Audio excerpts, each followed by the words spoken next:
नमस्कार। देश विदेश से कोरोना से जुड़ी लाइव अपडेट्स को लेकर मैं डॉक्टर विनय खत्री दिव्य स्पर्श आयुर्वेदा की तरफ से आप सभी का स्वागत करता हूं।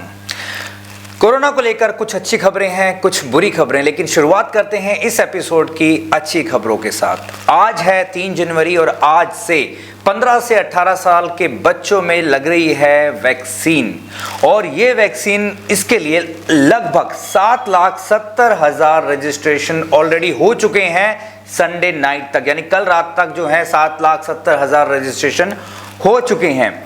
और कुछ और अपडेट्स हैं कि लेकिन बच्चों में सिर्फ एक ही वैक्सीन को अभी अप्रूवल मिली है, वो है कोवैक्सीन यानी कोविशील्ड, और स्पुतनिक के लिए अभी भी इंतजार करना पड़ सकता है। शायद कुछ ट्रायल होने बाकी हैं और उसकी रिपोर्ट जब तक नहीं आती तब तक सिर्फ और सिर्फ कोवैक्सीन के स्लॉट ही अवेलेबल रहेंगे बच्चों के लिए। बच्चों के लिए अभी तक दिल्ली से जो खबर आ रही है वो ये है कि दिल्ली में 159 सेंटर्स को ओपन किया गया है और टोटल एनसीआर में लगभग 200 सेंटर्स जो हैं ओपन किए गए हैं, जहां जाकर आप या बच्चे वैक्सीन लगवा सकते हैं। सभी सरकारी सेंटर्स पर जो ये वैक्सीन है वो फ्री ऑफ कॉस्ट लगाई जा रही है, निःशुल्क लगाई जा रही है, यानी आपको कोई भी पैसा खर्च नहीं करना है। लेकिन अगर आप प्राइवेट हॉस्पिटल्स में जाते हैं तो आपको ये इंजेक्शन की कीमत लगभग 1200 से लेकर 1400 रुपए तक देनी पड़ सकती है।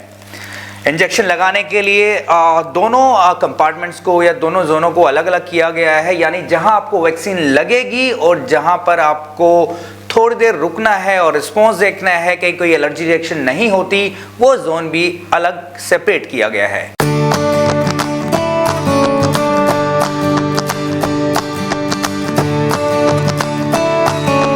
सभी बच्चों के लिए कुछ जरूरी सूचना। अगर आप भी वैक्सीन लगाने जा रहे हैं तो सबसे पहले आपको क्या करना है, आपको कोविन वेबसाइट पे जाकर या आरोग्य सेतु ऐप के थ्रू आप रजिस्ट्रेशन करवा सकते हैं। अगर आप इसके थ्रू नहीं करवा रहे और आप चाहते हैं कि डायरेक्ट जाके वैक्सीन लगवाएं तो भी आप जा सकते हैं, आपको ग्रीट किया जाएगा। लेकिन ये डिपेंड करेगा वहाँ की मैनेजमेंट के ऊपर कि अगर कोई भी स्लॉट वैकेंट होगा तो आपको वैक्सीन लगा दी जाएगी, अदरवाइज आपको थोड़ा वेट करना पड़ सकता है। दूसरी बात यह है कि अगर आपका बर्थ 31 दिसंबर 2007 से पहले हुआ है तो ही आप एलिजिबल हैं इस वैक्सीन को लगवाने के लिए। इसके बाद का जिसका भी बर्थ है उसको यो एलिजिबल या उनको वैक्सीन नहीं दी जाएगी। एक बहुत ज़रूरी बात यह भी है कि अगर किसी बच्चे के अंदर कोई कोमोर्बिडिटी है, यानी कोई किसी डिसऑर्डर या किसी डिसीज से पहले ही वो ग्रस्त है, तो वो पहले अपने डॉक्टर को कंसल्ट करे, उनसे परमिशन ले कि जो आपको इशू है, जो प्रॉब्लम आप जिस चीज़ से आप ग्रस्त हैं, वो सारी रिपोर्ट्स कैरी करके लेके जाइए। और अगर आप डायरेक्ट भी जा रहे हैं तो डू इन्फॉर्म योर वैक्सीनेटर, जो आपको वैक्सीन लगा रहा है, अपनी कोमोर्बिडिटी के बारे में उनको बताना ना भूलें। वैक्सीन लगवाने के बाद नॉर्मल साइड इफेक्ट हो सकते हैं, जो पहले भी जनरेशन में लगी है, जो रिकॉर्ड किए गए हैं, सेम आपको भी हो सकते हैं। यानी आपको भी हल्का फुल्का बुखार आ सकता है, जहां इंजेक्शन लगा है वहां पर पेन हो सकता है, स्वेलिंग हो सकती है, स्टिफनेस हो सकती है, हो सकता है कि मूवमेंट उस हैंड की थोड़ी रिस्ट्रिक्टेड हो जाए, डिजीनेस हो सकती है और थोड़ी बहुत घबराहट या बेचैनी भी हो सकती है। लेकिन डरने घबराने की जरूरत नहीं है। 1 से 2 दिन ये परसिस्ट करेंगे, लेकिन फिर भी अगर ये रहते हैं तो डू कंसल्ट योर डॉक्टर, जो आपको इश्यूज हो रहे हैं, ताकि उस पर हम काम कर सकें। दूसरी बात कि अगर आप इसके बाद वैक्सीन लगने के बाद आपको डाइट का ध्यान रखना है, आपको जूसेस वगैरह ज़्यादा लेनी है, लिक्विड डाइट ज़्यादा लेनी है। हो सकता है कि बुखार के कारण ज़्यादा आप ना खा पी पाएँ, तो डरने की ज़रूरत नहीं है, आप लिक्विड डाइट पर ज़्यादा रहें। रेस्ट ज़्यादा से ज़्यादा करना है, क्योंकि बॉडी के अंदर बहुत सारे केमिकल चेंजेस हो रहे होते हैं, तो ये ना हो कि आप वैक्सीन लगाने के बाद ज़्यादा खेलने कूदने लग जाएं। कोशिश कीजिए कि 24 से 48 घंटे तक प्रॉपर रेस्ट लें। और वैक्सीन लगवाने से पहले और लगवाने के बाद घबराने की ज़रूरत नहीं है। रीज़न क्या है कि जब हम हाइपर एंग्शियस होते हैं तो बॉडी में सर्टेन चेंजेस आते हैं और वो शायद कंडीशन को बैड टू वर्स कर सकते हैं। तो रिलैक्स रहें, स्टेबल रहें, कोई इशू नहीं होने वाला है, ये आपकी भलाई के लिए किया जा रहा है। अच्छी खबरों में से एक अच्छी खबर ये भी है, डॉक्टर संजय राय जो रिसर्चर्स हैं एम्स में, वो ये कहते हैं कि फायदेमंद है ओमिक्रॉन, वह बढ़ा रहा है इम्यूनिटी। यानी ये चीज़ तो पहले ही क्लियर थी कि जो ओमिक्रॉन के साइन एंड सिम्टम्स हैं या जो सिम्टम्स आ रहे हैं वो माइल्ड हैं, यानी वो ज़्यादा हार्म नहीं कर रहे हैं अनटिल एंड अनलेस अगर आप किसी कोमोर्बिडिटी से ग्रस्त नहीं हैं तो अगर आपको वो ओमिक्रॉन होता भी है तो जो एंटीबॉडीज़ आपके अंदर बन रही हैं वो बहुत से अदर वेरिएंट से लड़ने के लिए भी बहुत फ़ायदेमंद है। और एक बात और कह रहे हैं कि जिनको ऑलरेडी पहले कोरोना हुआ है वो ज़्यादा सेफ हैं इसके अगेंस्ट। रीज़न क्या है कि जो एंटीबॉडीज जब कोरोना हुआ तब आपकी बॉडी में बनी वो ज़्यादा सक्षम है इस वायरस से लड़ने के अगेंस्ट रेदर देन कि जो हमारी वैक्सीन जो लगी हैं उसने जो एंटीबॉडीज़ बनाई हैं। जैसे मैंने पहले ही बोला है कि जिसको पहले से दोनों डोजेस लग चुकी हैं वो भी पॉजिटिव हो रहे हैं और केसेस या कंडीशन जो है माइल्ड टू सीवियर भी वहाँ पे जा रही हैं, लेकिन जिसको पहले कोरोना हुआ था जिनके अंदर एंटीबॉडीज़ बनी थी वो ज़्यादा स्टेबल है rather than who have taken all the 2 doses of vaccine। Delhi में अगर लास्ट 24 घंटे की बात करें तो पिछले 24 घंटों में 3194 नए पेशेंट्स आए हैं। जो ट्रांसमिबल रेट है वो बढ़ता जा रहा है, वो पहुंच चुका है 4.59%। 8,397 पेशेंट जो हैं वो एक्टिव हैं, 307 जो हैं एडमिट हुए हैं और 24 घंटे में लास्ट 1,156 लोग रिकवर हो चुके हैं। 8,000 में से सिर्फ 4 लोग जो हैं वो सीवियर कंडीशन में पहुंचे हैं और जिनको वेंटिलेटर की ज़रूरत पड़ी है, अदरवाइज सभी इजीली रिकवर हो रहे हैं। IIT कानपुर से खबर आई है कि जो अगला 1 महीना रहने वाला है वो बहुत ही अहम रहने वाला है। वो क्यों, वो मैं अभी आगे बताता हूं आपको। RT रेट यानी रिप्रोडक्टिव रेट। अब रिप्रोडक्टिव रेट क्या है ये बहुत ज़रूरी है जानने के लिए। रिप्रोडक्टिव रेट ये होता है, इसकी वैल्यूज होती हैं। अगर ये 1 से ज़्यादा होता है तो वो दर्शाता है कि संक्रमित कितने हो रहे हैं और उनमें से रिकवर कितने रहे हैं। अगर संक्रमित रेट जो है ज़्यादा रहे और रिकवरी रेट कम रहे तो ऑब्वियसली बात है, आप भी समझ सकते हैं कि कंडीशन कितनी क्रिटिकल हो सकती है। और ये RT प्रोडक्टिव रेट ये भी बताता है कि एक सिंगल इंडिविजुअल कितने लोगों को इफेक्ट करता है या कितने लोगों तक ट्रांसमिट करता है पर्टिकुलर वायरस को। अगर इस रेशो की बात करें तो मैं बताना चाहूँगा कि दिल्ली टॉप पे है। दिल्ली का जो RT रेट है वो है 3, यूपी का 2.53, महाराष्ट्र का 2.19, वेस्ट बंगाल का 1.95 और हरियाणा का 2.54।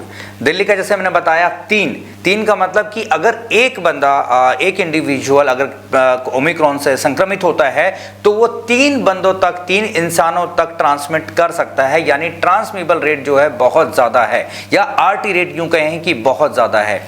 अब जैसे मैंने बोला IIT कानपुर ने भी बोला था कि अगला 1 महीना अहम होने वाला है। वो इसलिए होने वाला है क्योंकि RT रेट जो है हर स्टेट का वो इंक्रीज हो रहा है। अगर ये इंक्रीज होगा तो जो एक इंसान है वो कई लोगों तक इस पर्टिकुलर वायरस को ओमिक्रॉन को ट्रांसमिट करेगा। तो जो वैल्यू आज 27,000 समथिंग आ रही है पूरे दिन की पॉजिटिव केसेस की, वो हो सकता है कि नेक्स्ट 10 डेज में 1 लाख तक पहुंच जाए और तब कंडीशन जो है आपको भी पता है कि बहुत बद से बदतर हो जाएगी। पिछले 24 घंटे में दिल्ली में 3,194 केसेस, यूपी में 552 केसेस, उत्तराखंड में 259, हरियाणा में 577, मुंबई में 8,063 और केरला में 2,802। अगर अब डेथ की बात करें तो डेथ इतनी नहीं हुई है। दिल्ली में सिर्फ लास्ट 24 घंटे में 1 डेथ हुई है कोरोना से और वहीं केरला में हुई है 98। बाकी किसी भी स्टेट में जो मैंने बताया उनमें कोई भी ऐसी कैजुअलिटी या डेथ रेशो नहीं है। और अभी भी उत्तराखंड से भी एक न्यूज़ आई है, नैनीताल में वहाँ पे जवाहर नवोदय विद्यालय में 85 स्टूडेंट्स जो हैं, बच्चे जो हैं पॉजिटिव पाए गए हैं। 11 staff member including the principal positive हैं। मुझे तो ये समझ नहीं आ रहा, जब पता है कि कोरोना फैल रहा है तो ऐसे पीक टाइम में स्कूल्स क्यों ओपन किए जा रहे हैं, क्यों बच्चों की जिंदगी को दांव पे लगाया जा रहा है।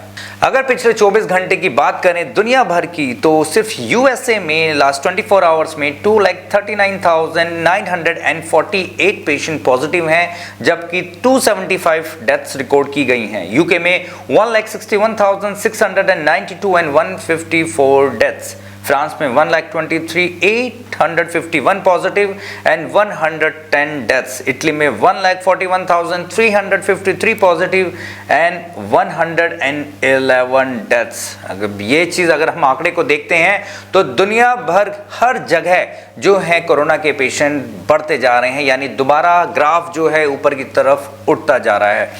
तो थोड़ा सा सतर्क रहें, सावधान रहें, क्योंकि बाहर आप जब भी जाते हैं तो हमेशा ये प्रोबेबिलिटी रहती है, इवन दो ओमिक्रॉन के केसेस में जो ट्रांसमिबल रेट है, तो ऐसा नहीं लगता कि घर बैठे भी सेफ है, तो क्योंकि किसी भी फॉर्म में किसी भी जरिए ये आप तक पहुंच सकता है। तो जो मैंने पहले बोला है कि थोड़ा सा डिस्टेंस बना के रखें, मास्क पहने, हाथ धोएं और किसी के पास भी जाते हैं तो सैनिटाइज अपने आप को करके रखें।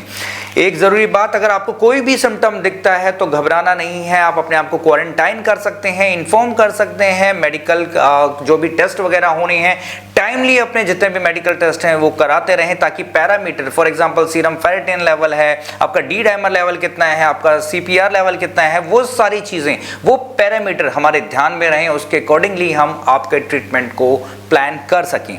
और एक चीज़ और, जब आप घबराते हैं, आप ज़्यादा एंजाइटी लेते हैं, तो होता क्या है कि आपका इम्यून सिस्टम सप्रेस होता है। तो अगर आपको ये लगा है कि आपको कोरोना हो गया है तो डरने की नहीं है, क्योंकि वो आपके इम्यून सिस्टम को और सप्रेस कर सकता है। और ऐसे टाइम में हमें चाहिए कि आपका इम्यून सिस्टम रिस्पॉन्स करे, एंटीबॉडीज़ बनाए, तो डरिएगा नहीं, नॉर्मल बिल्कुल आपने रूटीन को मेंटेन रखिए, आप घबराना नहीं है, घबराएंगे तो कंडीशन बेकार हो सकती है, बिगड़ सकती है। सबसे इंपॉर्टेंट पार्ट हमारे इस शो की वो है टिप ऑफ द डे।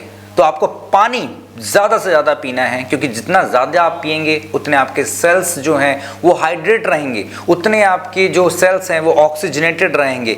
सबको जीने के लिए क्या चाहिए? ऑक्सीजन चाहिए। जब ऑक्सीजन की डेफिसिट होती है तो हमारे सेल्स जो हैं वो हैम्पर होते हैं। तो ऑक्सीजन लेवल को बनाए रखने के लिए ज़्यादा से ज़्यादा पानी पिएं। आशा करता हूँ आपको आज का एपिसोड पसंद आया होगा। इस एपिसोड को सिर्फ अपने तक सीमित ना रखें, इस वीडियो को ज़्यादा से ज़्यादा शेयर कीजिए, लाइक कीजिए, कमेंट कीजिए। अगर आपका कोई भी क्वेश्चन है कोरोना को लेकर या फिर किसी और डिसऑर्डर के लिए, तो स्क्रीन पर फ्लैश हुए नंबरों पर कॉल या व्हाट्सएप कर सकते हैं और आप अपनी कंडीशन को समय रहते ठीक कर सकते हैं। ज़रूर मिलेंगे अगले एपिसोड के साथ, नए विचारों के साथ, नए ट्रीटमेंट प्लान के साथ और नई अप्रोच के साथ। तब तक के लिए नमस्कार।